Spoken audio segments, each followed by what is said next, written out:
Sometimes the light of Christ shines brightest when it bleeds through the cracks of a broken heart. Real people, real stories of hope for the hurting, and triumph over tragedy through faith in Jesus Christ. This is Out of the Grave with Rob and Dave. Hey everybody, welcome to another exciting episode of Out of the Grave with Rob and Dave. I'm Rob. I'm Dave. And we have a very special guest on the show today, as every guest on the show is special. But this dude is none other than Joseph Rojas, guitarist and singer for the band Seventh Day Slumber. Joseph, thanks so much for being on the show, brother. Yeah, man. Thank you for having me. Appreciate it, guys. Absolutely. For anyone who's new to the show, basically, we have guests come on and share their testimonies, what their life was like before they came to Christ.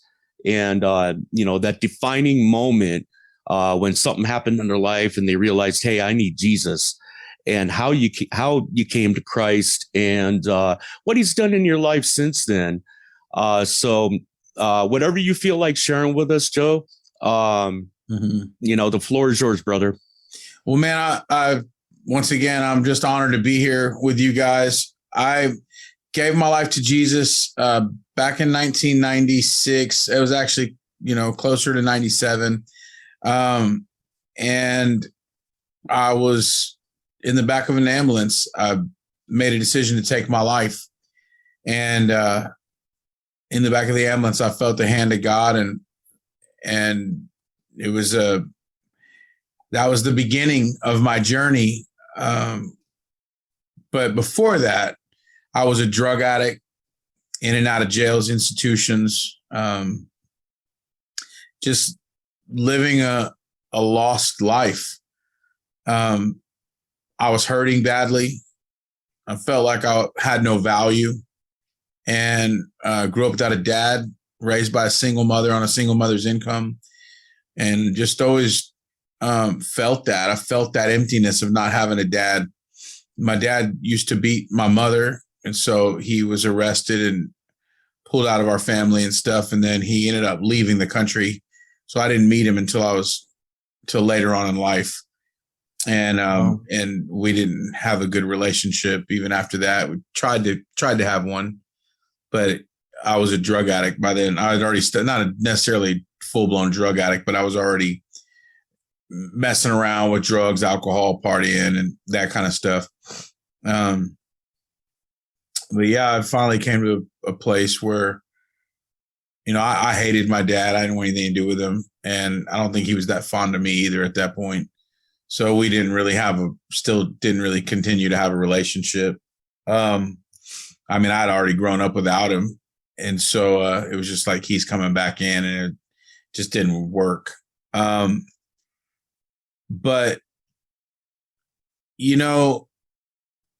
when I started really getting deep into drugs and everything, my mom was so desperate for help for me that she ended up finally going to church with this lady who had invited her. And I was already in trouble. I was in trouble with the law. I was already in jail and everything. And she went to church, and my mom gave her life to Jesus.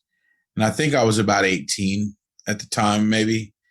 And she would tell me about this God who had a plan for my life, who loved me. And it was hard for me to believe that, but yeah, things got real bad. I ended up on the streets of Austin, Texas, homeless. I ended up in different rehabs and different facilities and institutions, but my mom never gave up on me. And so I finally made the decision to take my life. I was at her house. She walked in and found me, called the paramedics, everything. But in the back of an ambulance, I felt the hand of God and gave my heart to him. I couldn't, not with my mouth. I just literally, my my soul cried out to him, and woke up in intensive care unit.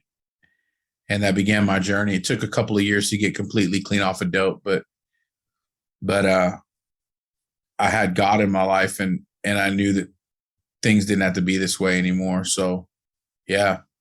Wow. Wow. How much time over the years do you think you spent? You said you were in and out of prison.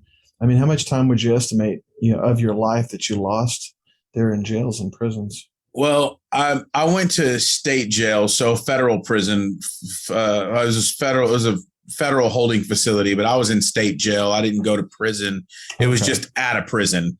And, it was actually worse because I was in state jail, which is definitely different than prison. It's prison. You get to kind of, I don't want to say relax, because you don't think of prison as relaxing, but anybody that's ever been locked up knows that you actually get to settle in, right. And when you're in state jail, it's kind of like 2 years or less. And I was sentenced, I want to say, to 13 months, 14 months. And so that was at a federal facility in Victoria, Texas, which is it was a pretty, rough place. I was also locked up in Houston, and locked up in Austin, locked up in California. I've been arrested over 20 times and locked up probably, 10 times. But, a few years, right. So you hate thinking about it, but that's the reality, and I lost more. It's not so much being locked up that you lose the years either. Like you can go do time and have an encounter with God in prison. I talk to people every day that do. But for me, I was in prison when I was outside of the walls, just like I was in prison when I was inside of the walls, so it's, for me, prison's a state of mind, if that makes any sense. Right. Because I know free men that are behind four walls, yeah, and bars. But for me, I was locked up inside here, but I was also locked up inside there. So, right. I gave too many years of my life. And so, yeah. So before you came to Christ, did you have any kind of religious beliefs at all? I mean, were you an atheist? Were you, I always say I was an atheist, but, and now I say I don't believe in atheists. So, because as I look back on it, I don't ever think I really was an atheist. How can you be one? Like I would always say, because that's what I wanted to believe. Like there has to be no God for me to go through the things I went through. What kind of God lets you grow up without a dad like that? What kind of God lets your dad beat on your mom? What kind of God, puts you through all these things? I thought God put me through all these things. And so it's one of those things where I'm like, man, I was more agnostic, right? Or I was mad at God. And I meet a ton of atheists, and that I find out as we get to talking, it's not that they don't believe there's no God. They just don't want anything to do with him if he's real. And so that's what I find out a lot of times. But anyway, for me, that's what it was. I didn't know if there was a God or not, but if there was, I didn't really want anything to do with him. And I didn't think he wanted anything to do with me either. Because I was a pretty messed up individual. So like, what kind of holy, righteous God would want somebody like that? You know what I'm saying? Right. And that's how I felt. Yeah. It's weird because like, when you say that, for me, I mean, just this past November marked 20 years since I gave my life to Christ. And, I before coming to Christ, I partied every weekend. I was what we call the weekend warrior. I mean, I was getting drunk every weekend, getting high every weekend, sleeping around with all these girls. And, you know, and the Lord started working in me and changing me, you know, shortly before I gave my life to him. I didn't know it at the time. I just woke up one day and said, man, I don't want to do this anymore. You know, I don't want to party. I don't want to get drunk. I don't want to sleep around. But,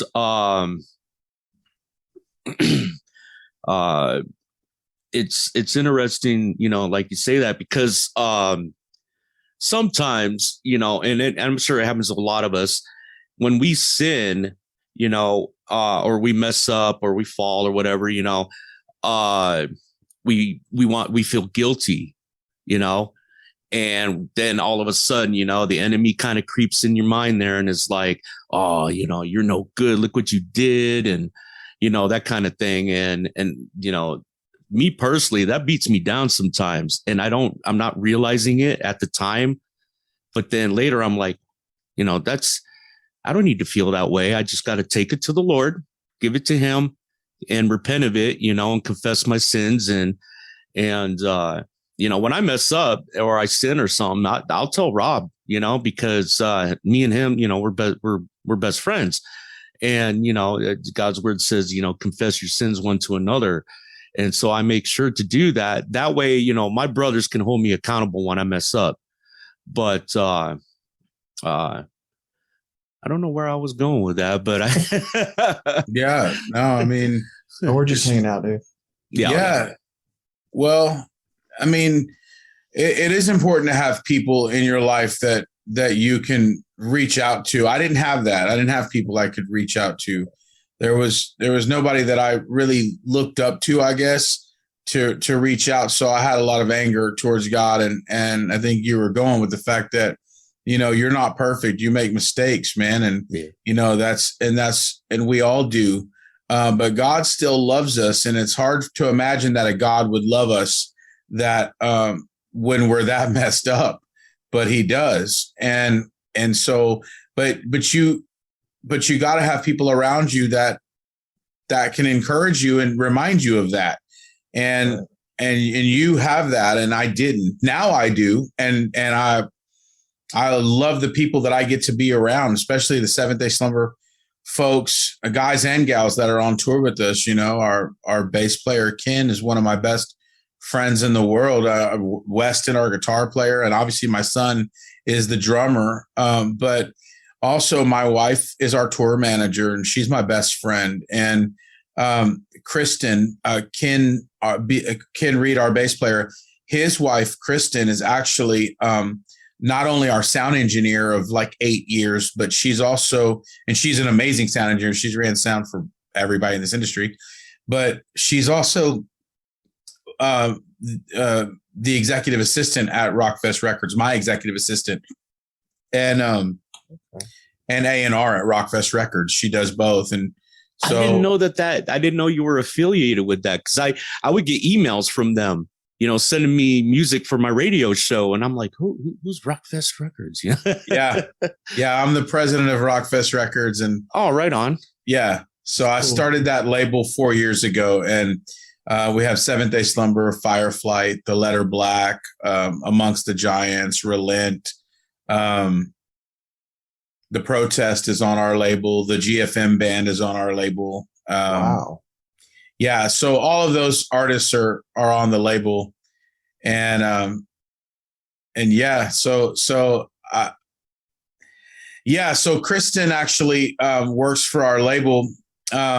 And so I have a great group of guys and gals on tour that I can go to that are struggling. When I'm struggling, I can go to them. And when they're struggling, they can go to me. And we're all brothers and sisters in there. Wow. Very cool. Well, you know, before you came to Christ, were you involved musically? I mean, were there any bands, or was it one of those things that you could do, but you just didn't? Or how did the band come about? Yeah, I started playing guitar when I was 12 years old. That was my mom got me that guitar from a Sears and Roebuck catalog, and she worked at Sears in the furniture department, and she didn't have no money. You know, She'd worked hard just to be able to put food on the table for us because she worked on commission. And but she was able to buy me that guitar, and it was a copy of a BC Rich guitar. A band that I was into was called Slayer, and Kerry King. I wanted a guitar like his, and so anyway, my mom found one in the catalog, and she got it for me. And at 12 years old, I started picking on that thing, and we couldn't afford no lessons or a good amp, so I got a busted amp from a pawn shop for $15, or my mom did. Had like a hole in the speaker, but it still worked. But that was my distortion, just like Jimi Hendrix and them guys, like they'd put holes in their speaker. This one came with one. So anyway, I had no choice but to play distorted. And so, I started learning Metallica songs, and that was it. But I played in a bunch of bands growing up. I played from hardcore bands to metal bands to country, bands, because I was in Texas. I was born in California, raised in Texas. Okay. But and then when I gave my life to Jesus, I started writing music that was about God and how he changed my life. And so that's how Seventh Day Slumber kind of came about. Wow. So what does the name represent? Like, how did you come up with the name for the band? Yeah. So the name is straight out of the Bible. God created the earth in 6 days, and on the seventh day he rested. Okay. I didn't come up with the name. Actually, a buddy of mine did. And he's like, dude, I was trying to come up with a band name, and I came up with Tribe. I thought Tribe was a cool name. I want to do Tribe. And he was like, eh. And then he said, dude, you ought to try Seventh Day Slumber. And I was like, that sounds pretty cool. That's before I was a new Christian. I didn't know that every band was going to have 7 in it, or there was 7 Day Jesus at the time. And through the years, there's been something 7 or seven time down, sub 7 time down. Yeah. All of them. And the 77s. Yeah. 7 Dust. But, they're not a Christian band, but you know what I mean? Right. And so I was like, I didn't know that a bunch of 7s were in bands. So I was like, oh, that sounds cool. What does it mean? He's like, dude, it means like God slumbered on the 7th day. He rested. And I was like, I'll take it. So I became the band. And then I thought, wow, this is a cheesy name. After a couple of 2 or 3 years of doing it, I was like, man, this is kind of a cheesy name, dude. But people had kind of already started knowing who we were. Not a lot, but enough to where I was like, I worked so hard to get 80 fans. I don't want to change this name, and so I kept it. And so Seventh Day Slumber to this day, or SDS, people call us SDS all the time, or 7DS. Those are the 3 that we go by. It's Seventh Day Slumber, SDS, or 7DS. And then people were like, SDS, we used to have a bus that had SDS on the side of it and a star. And people were like, oh, Students for a Democratic Society. Awesome. And we're like, no. Oh, that's funny. It's definitely a really cool name. I just pulled something up. I don't know if it'll. It's kind of. Hold it back where your face is, maybe. Yeah, there we go. Hey, there you go. Yeah. I actually printed this out from online, and it's got you guys down here at the bottom. And this was City Rock Fest. Now, this was 2015. Who's on that? Disciple, Us, and Decipher Down and 9 Lashes. That was the very first City Rock Fest tour, I think. Yeah, it was. Or maybe a couple back then.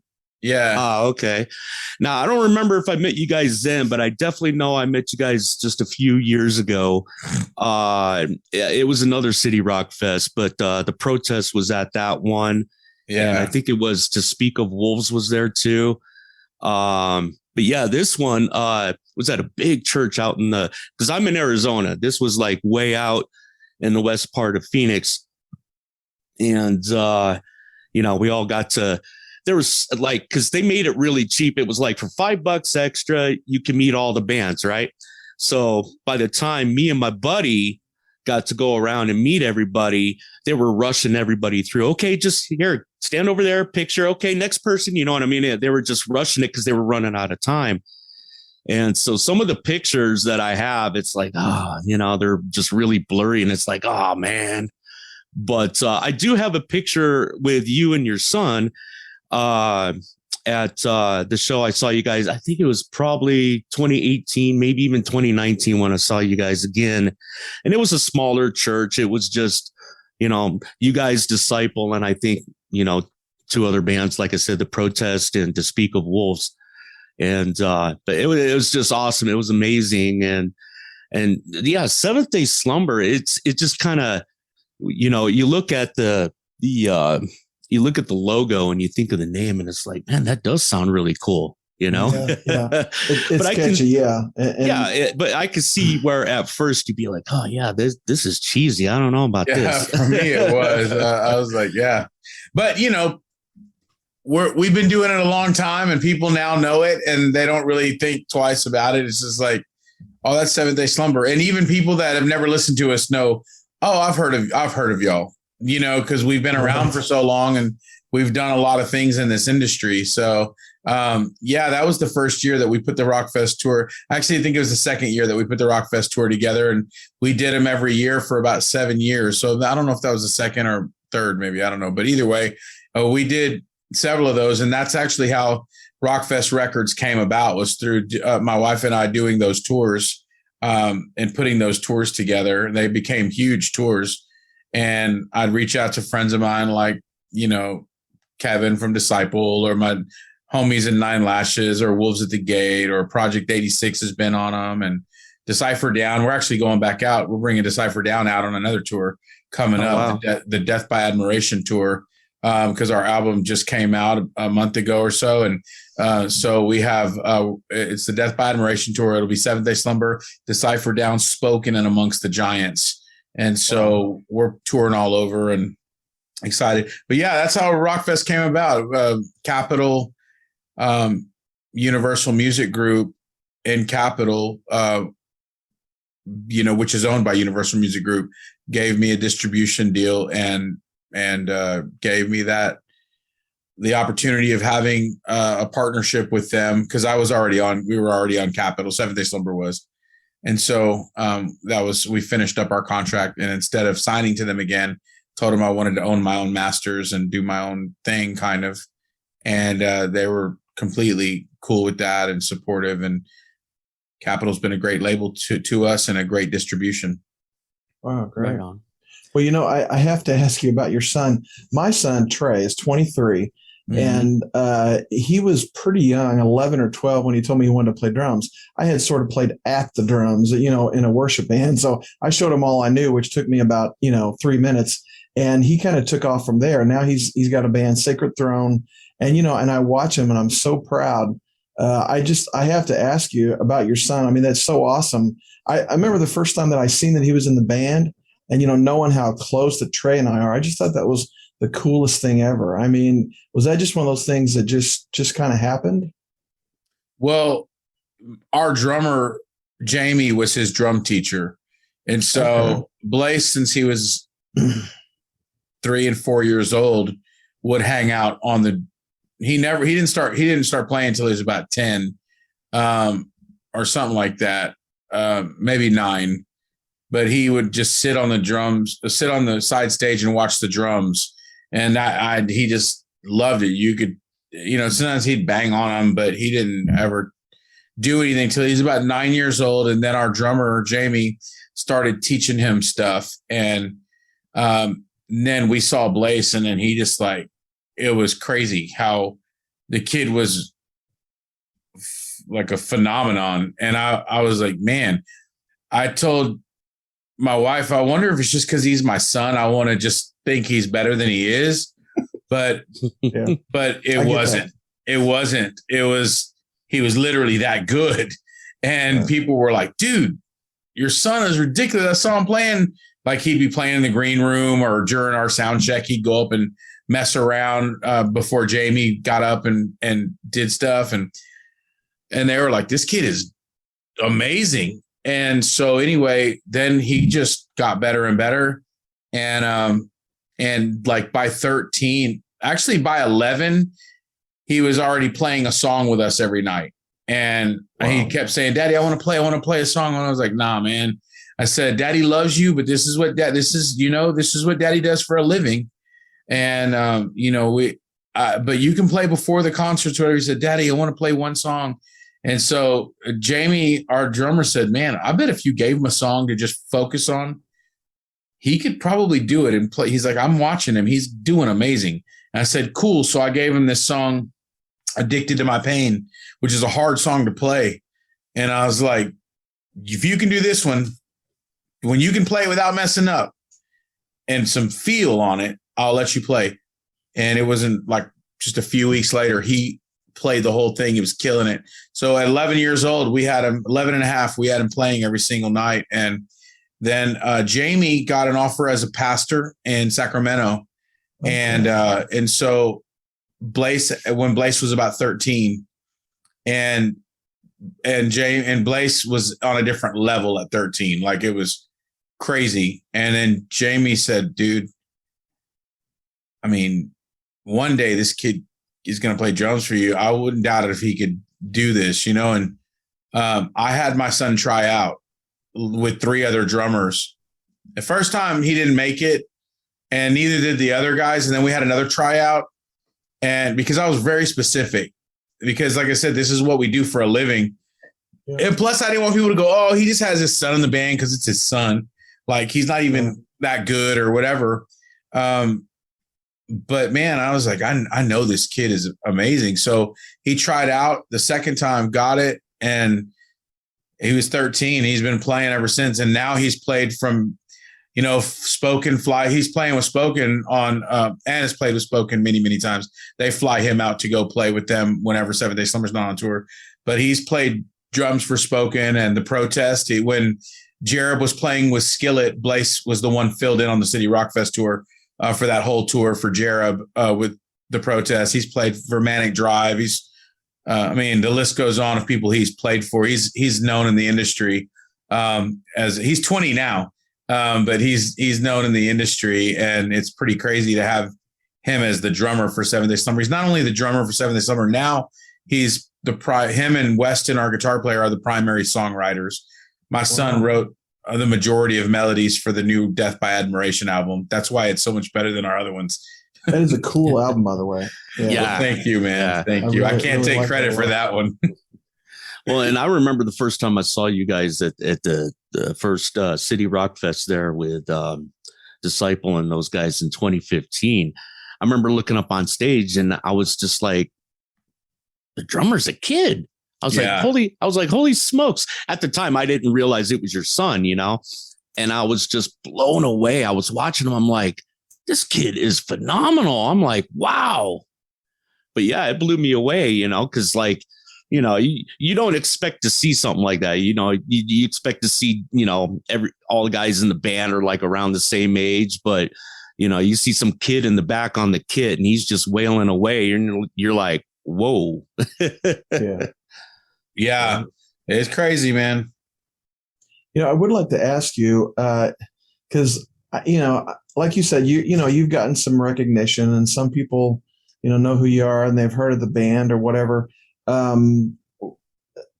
What are some things that other people don't see? I mean, I know that it's, this can't be easy because it's a ministry. Dave and I know how, the enemy comes at us and we're just starting. So I don't know. I didn't know if you'd want to touch on that a little bit. Well, it's, the pull when you get a little notoriety, the pull from so many different people in so many different directions can be overwhelming at times. And then the enticement of, hey, dude, sign this or sign that, or do you want to, we'd want you to use our product or whatever it is. And sometimes you go, man, that's actually pretty good money if I did that. But you know that it doesn't fit with the message that you're putting out or you want to put out, you know, and the message of Christ and the message of hope, maybe it's something that is depressing and doesn't glorify God, and they want you to, you know, wear their clothing brand or like do whatever. And sometimes, you know, you can have a lot of temptation in this, and even in the Christian music industry, there's a lot of temptation. But I would say one of the toughest things is, you know, not knowing who's your real friends are, because, you know, what you can offer them, or if you can help them out, you know, and then you realize when you can't or haven't like gotten them some kind of like promotional deal or this or that, then, or promoted them. Sorry, my camera just went out. I don't exactly know why that is, but when I'm working that out, but when you haven't gotten them, I'll just keep talking until the camera, there it is. And so, yeah, when you haven't gotten them the promotional deal or helped them get a record deal or helped them with their record or whatever, then, you know, then you find out, oh, they don't want to talk to me anymore. I thought we were actually friends. And you see that a lot, but, you know, also making sure you have that time with God, that you don't think too highly of yourself. I see that happen so much in this industry. Bands that have sold 1,000 records, 1,000 copies, thinking that they are Motley Crue and that they are God's gift to the music industry. And it's like, dude, no, you're not. No, you're not, man. Like, if someone was ever going to say anything to you, it would probably be me, and I would make sure that I said it in love. But I've seen so many promoters get their feelings hurt, and sound engineers get their feelings hurt, and like people that genuinely wanted to help these bands. And then you do something where you maybe get a little feedback on them if you're running sound for them, and you really look up to them, and then they yell at you like, dude, what do you like? And they yell at you, or to a promoter who did his best to promote, but nobody knows your band. So it's not his or her fault that 10 people showed up, and then you yell at the promoter because you think he didn't do the good job or whatever. And I've seen that so many times with Christian bands, like, you know, where they just think they have the right, after selling a few records, or you got, you know, a few monthly listeners on Spotify, that you can talk to people however you feel like talking to them. And I would say that's something that these bands need to really watch out for, because if you're not careful how you treat people, you know, everybody that you meet on the way up, you may actually need them on the way down. Yeah. And if you've treated them bad on the way up, you've been a jerk and that kind of stuff, then when you're coming down and you don't have a number one hit song and they don't have to deal with you anymore, they're not going to. I've seen it even with big bands that had number one songs, and then they get on stage and at festivals and treat all the volunteers bad. And they're like, yeah, get me my this or get me my that. And then they're like, oh, we got to have them here because the fans want to see them at our festival or whatever. The minute that band doesn't have a number one song or whatever, they're not invited back. And, you know, that would be something I would say to people in this industry is like, number one, make sure you stay prayed up, grounded in Christ, and make sure you don't think too highly of yourself. It's okay to have confidence, but your confidence should be in Christ. Yeah. Right. Exactly. Absolutely. And you know, you're right. Cause I've you know, I would even like go to shows and see bands or, you know, festivals, and I would see bands acting like that, you know, and it's crazy because, you know, the way I see it is, you know, yeah, you're a Christian band, but are you doing it for fame and fortune or for your own glory, or are you doing it for God's glory? Because if you're doing it for God's glory, obviously, you know, you're not going to go around treating everybody like crap. You know, you're going to be good to everybody, and you're going to treat them with love and respect. Mm-hmm. And Yeah. Well, I've definitely had my moments of being rude to people. I'm going to say it right here on your podcast.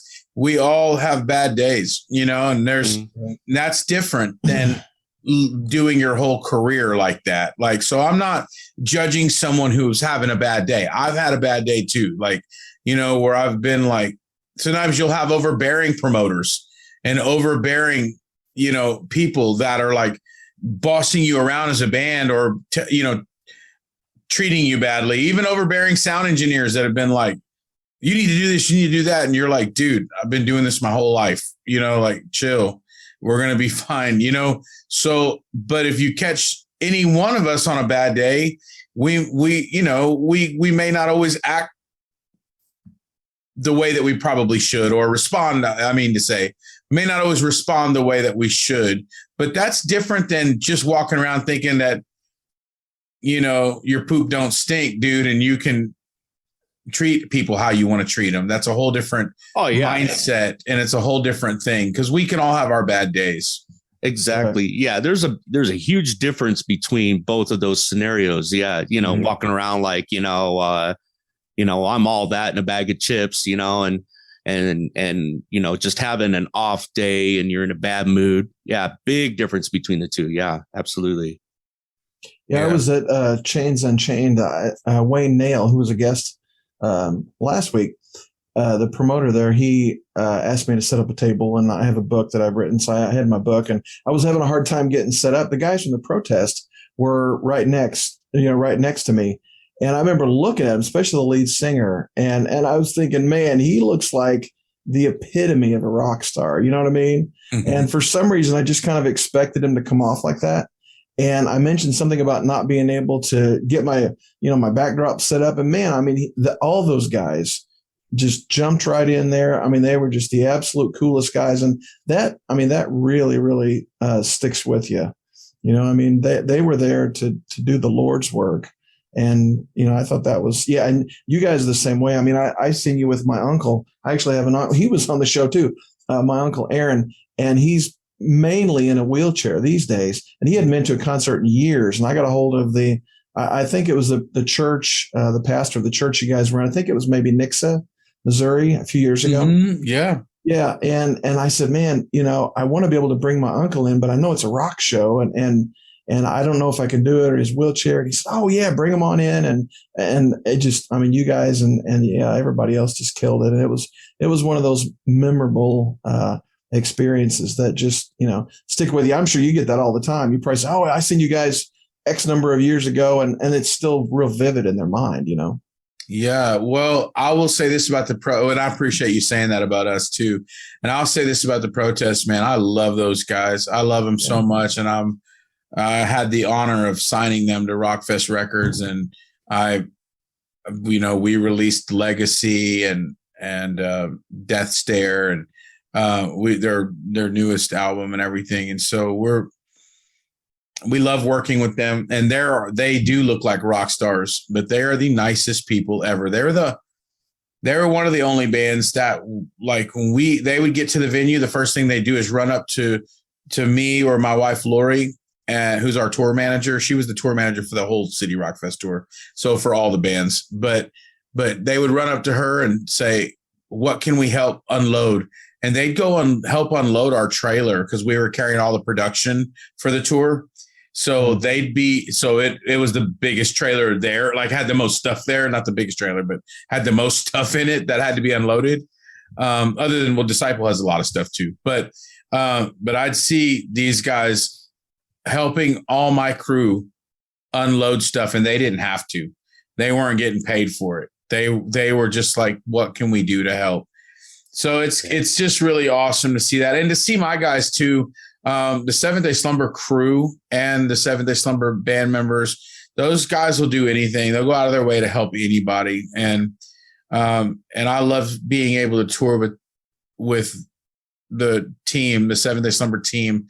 They are the most amazing people that I've ever met. And so, yeah. Absolutely. And I was just thinking of this as we were talking here, is what are your like personal goals going forward and your goals for the band going forward?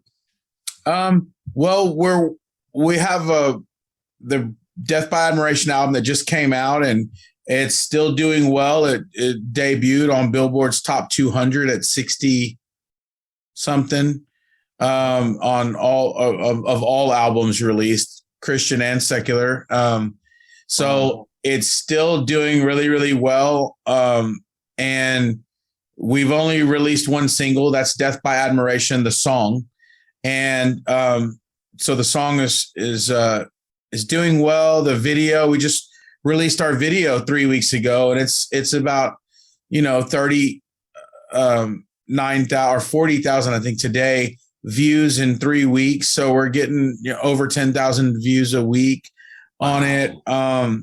And I'm seeing some really amazing things, streams are up, everything. So it's not about those accolades, but it really is good to know that even after all this many years of doing it, the band is still extremely relevant, is still going to the extra effort and to hit the fresh new sound, and without leaving our older fans behind that love that love Seventh-day Slumber from 2000.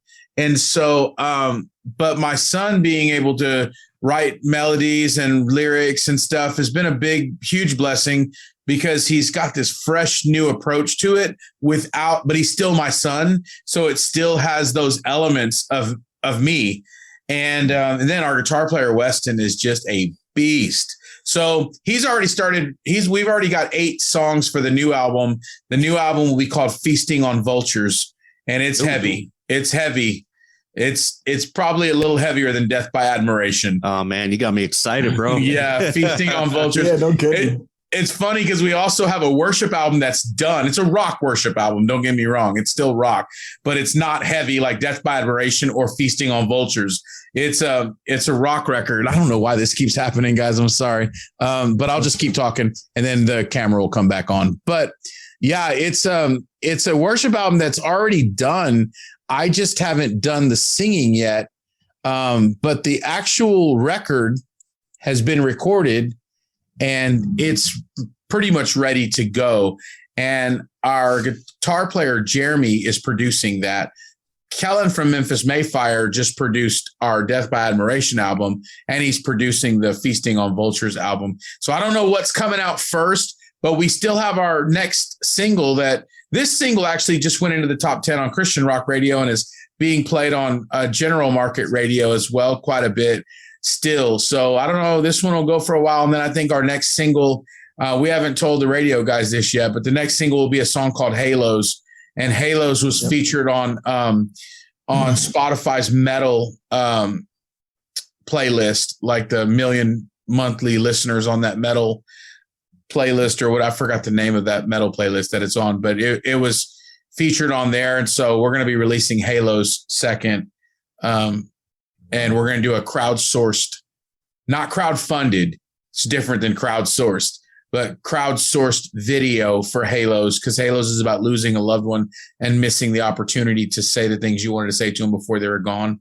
Wow. Maybe it's a friend, or maybe but it's a heavy song. It's a metal. I mean, it's kind of metal, new metal, hard rock, all mixed into one. But anyway, Halos. So we'll have it crowdsourced, which means that we're going to want to have people that have lost a loved one. And so we're going to have them send us videos and photos of the person that they wish they had the time with. And somebody that meant something to them, or somebody that maybe committed suicide and they didn't get a chance to say some things, or maybe in COVID lost somebody that died alone in a hospital because of that stuff. Anyway, where people couldn't go and be with a loved one in the hospital. And so we're going to have that whole video like crowdsourced, done with our Seventh-day Slumber Familia, man. So I'm excited about it. It's very cool. Very cool. Well, I have to ask you something. And if you don't want to talk about this, please just tell me. It's cool. But like I said, I've been following you, and I read, I can't remember exactly when it was, just recently, that you had been asked to be a part of I had to write the initials down because I'm dyslexic and I knew I'd screw it up. SXSW, which I found out was South by Southwest. That whole thing. I've watched both the Holy Ghost movies. I've watched probably half a dozen or more sermons by Todd White. I don't want to say upset, but I was really bothered. And I know that you were too, about some of the critical reactions, the judgmental reactions. I mean, I don't know what was that all? I mean, that must have been tough. Well, yeah, I mean, it's, unless you just let it roll off of you, you may have learned to do that. I don't know. I'm just at a place now where I don't answer to the critics. I answer to God. And if God has called me to do something and I know that it's really of God, then I'm going to let the cards fall where they may. And I got asked to play the South by Southwest event. It's the first time that they've ever allowed a church service under their banner. There have been people that have go out and minister to the people that are drinking or people that are drug addicts and whatever else, the rock bands that are playing and all the bands that are playing. There's people that go and do a ministry, like a street ministry, but not under a South by Southwest banner. That's the largest draw in the state of Texas. It brings in 54 million music draw in the state of Texas. Obviously, the Dallas Cowboys and all that other stuff, but I'm saying a music draw, 54 million in those few days. So, so to be able to have a church service there, Chad Carter is the guy who had this vision for it, and he's been praying over it, and finally gets the permit from the city to do it in the park. And then South by Southwest says, you know what, it can be one of our events. And then he reached out to Todd and reached out to Cody Carnes and Carrie Job and to us. And those are the bands he wanted there, Curtis Hoppy and, a couple of others. But some stuff happened and Carrie Job couldn't be there. And her husband, I guess, is Cody Carnes. And so they couldn't be there. So us and Todd White were still going to be there. And then Curtis Hoppy came on to be there. And he's a hip hop artist and has the number one song did have the number one song in the country on CHR. But anyway, then I got this heat for Todd White. Dude, don't you know he's this blasphemer? He's into witchcraft. He's a heretic. Gospel preacher, yeah. Yeah, he's a prosperity. I mean, I got all this stuff and said, dude, if you're going to go and minister with Todd White, we're not going to listen to your music anymore. We're boycotting your band. We're doing all this and all that. And I just watched all this hate come in. And I was like, I don't know Todd White. Personally, I didn't even know much about his ministry, but I could tell that the venom that was being spewed on my page, even without seeing Todd White or even knowing him, I saw that venom being spewed. And you don't say that about anybody. Some of the stuff they were saying, it was venomous. And I felt this, God has given me a gift of discernment. I believe in the gifts of the Spirit and those kinds of things, right? So some people don't. I do. And so I God has given I have discernment. And I just reading these things, I was like, ooh, I can tell it was venomous coming out. What makes it even more shocking is this stuff is coming from Christians. Yeah, that's what I was going to say. Come in the name of the Lord, but your heart is far from him. The things that you're saying, man. And dude, but then I looked up Todd Wyatt and I saw some of the things they were talking about or whatever. And there's a couple of things that me personally, I wouldn't have said it like that. Right. So he said it different, but where he was at, who he was talking. See, all these things matter. Paul said something different here than he did here. He said something different here than he did here. Why? Because he was speaking to a different group of people. And so for you to take something that a man is saying here and what he's saying to these people into a man is saying here, but everything I saw was all gospel. Yeah. It was all the word of God. And I'm like, dude, what are you guys talking about? And anyway, but before I even looked up that stuff, I defended the man because it was the right thing to do. And I could tell there was this venom and it was hate. And I felt it, dude. I felt it. And I was like, nah, not on my watch, not today, devil. And so I told those people, I say, listen, I'm sad to see you go, but if you got to go, you got to go, and I tell them, they're like, well, we're going to cancel you, man. I'm saying, you can't cancel me. You know why you can't cancel me? Because you didn't put me here. You didn't promote me. And because you didn't put me in this position, you can't take me from it. So I'm not worried about you canceling me. What you can do is never talk to me again. That's on you. You can choose to not do business with me or play me on your radio station. That's on you. But you can't cancel me. You don't have that power. You have the power to cancel yourself. You don't have the power to cancel me. Only God can do that. And that's why I answer to him and not to you, because God can cancel me. So I better be real careful as to what I'm saying and make sure that it lines up with him. And so that's where I'm focused. And that's why I don't care what people have to. People talk bad about me all the time. You know what I mean? And at the end of the day, I have way more people going, dude, my life was changed at a 7-day slumber concert. You introduced me to Jesus, man. And because I can't fix anybody, I don't have that power, but God does. I'll lay hands on you and I'll pray for you. And I've seen people healed and I've seen lives changed, but I didn't do that. That's the power of God, and he'll use us if we're willing, and we trust in him. So, yeah. But then I got to meet Todd. And Todd called me a couple days before the event. He's like, dude, I saw your live feed and you took up for me, man. And I know you don't know me, but I was watching, and he said, I just want you to know that how much it means to me. He's been through a lot over the past year and a half. And he's like, a lot of people don't know this. And so I won't give his whole stuff, but I'll just say, he told me a lot of people don't know this about the stuff that I've just been going through. And it's like, it's sad that your own closest people will leave you over this movie that was done about him and these other different things. And he's like, and it does hurt, but I'm focused on preaching the gospel, and I'm going to continue to preach the gospel because there are people that need it. And I was like, dude, right on. And then he just started sharing his heart with me. And then when I got there, I'm the first person he looked for. He came on the bus. We sat down and talked, and just everything he said that day to anybody he was talking to.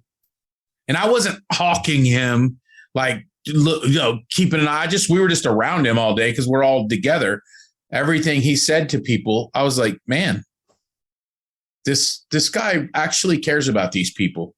This man really does care. Where all these Facebook warriors, where are they? Because there are hurting people down here. I don't see them here. Yeah. But I see Todd White here in the middle of it all. Gunshots and prostitutes and drug addicts and drug dealers, and all on each corner where we're at. Where are these Facebook theologians? They're not here. They spend their time criticizing other Christians instead of leading people to Jesus. So, yeah, I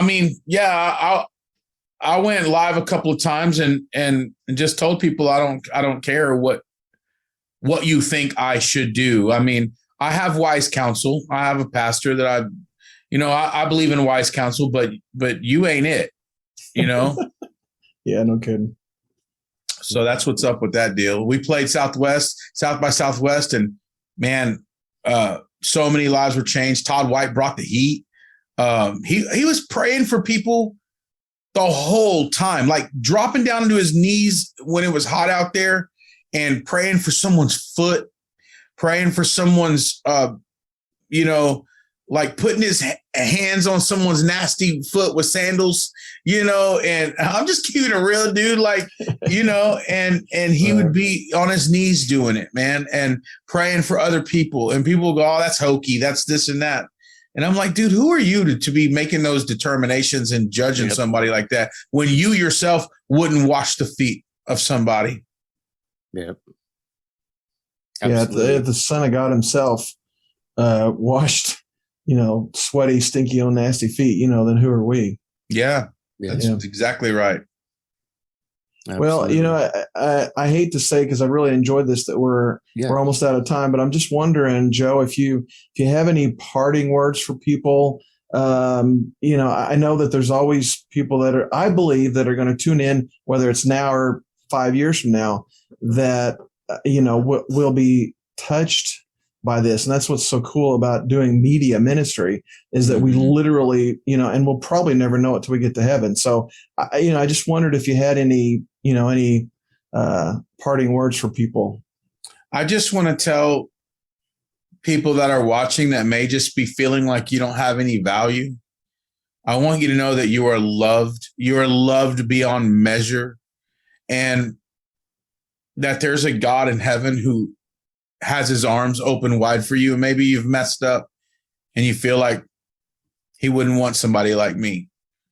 I'm telling you that not only does he love you, he wants you. Some of you have never felt wanted in your life. But right now, as you're hearing my voice, I don't care if this is 5 years from when we recorded this, God hasn't changed. He's the same today, yesterday, and forever. And sometimes we can look in the mirror and hate what we see and feel like, why would anybody want me? But I promise you that God knew the mistakes that you were going to make before you ever made them. And he hasn't changed his mind about you. I know what people have told you, that you've done too much to be forgiven. I know that even maybe some people in the church told you, you can't come here looking like that, or you can't come here till you get this fixed or get that fixed in your life. I know you were at the bar last weekend. You ain't going to come to church this Sunday after just being in the bar last night. I'm telling you, man, that may be what those people say, but that's not what God says. God says, come as you are. Come as you are, and he'll hold you in his arms. Yes, even in your drunken state. Yes, even in your addiction. Yes, even in your pain. Yes, even with your bitterness and your anger. Yes, even in your confusion. Yes, even with your funny relationship. He'll hold you in his arms. But the thing is that he loves you too much to leave you that way. So if you're willing and you really want change, you don't have to change before you come to Jesus. It doesn't work that way. You come to Jesus to get your healing, to get your restoration, to get your life right. You come to him. And then if you're willing, things will begin to change in your life. But if you come to him just for some fire insurance, just in case there's a hell, I better say my prayer to Jesus, then you don't have a relationship with Jesus. You have fire insurance. But if you're at your wit's end and you say, I can't do this anymore on my own, Jesus, I'll surrender to you if you will still have me, as broken and empty as I am. I'll give you my heart. Yeah, he can work with that. And you need to forget about what the haters have said and run into his arms and see what he'll do. But you got to surrender and you got to be willing. That's what I would say. It's a good word, man. Very, very good word. Well, Joe, thank you so much again for being on the show, brother. It means a lot to both Rob and myself, and we're both fans, and hope to connect with you in person next time you guys come through either one of our towns. And God bless you, brother, and God bless the band and your family and all that you do, man. Well, thank you guys so much. And sorry, my camera went out a couple of times. I'm not exactly sure what's happened, but I appreciate you guys bearing with me. It's been a great time, and thank you. Absolutely.